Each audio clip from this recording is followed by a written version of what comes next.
ng mga tao sa gobyerno. Alam mo,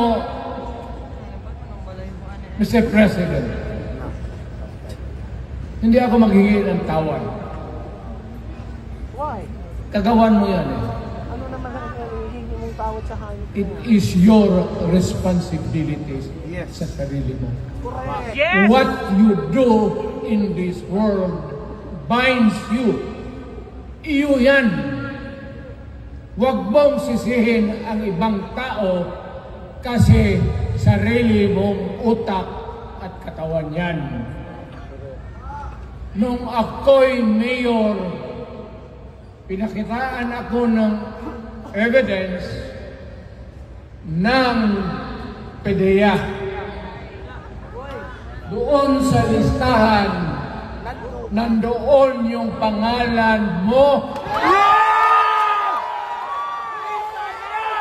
Ayaw kong sabihin yan.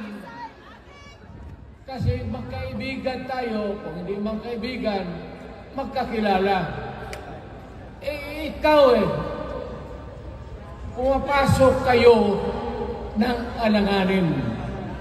Mr. President, baka susunod ka sa dinaanan ng tatay mo.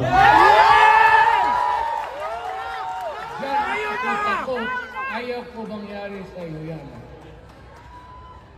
Mamulo lang ako naman nagmamakaawa kasi it will divide the nation at magdugo itong panahon na ito. Alam mo, Mr. President, sabihin ko maya sa tao ng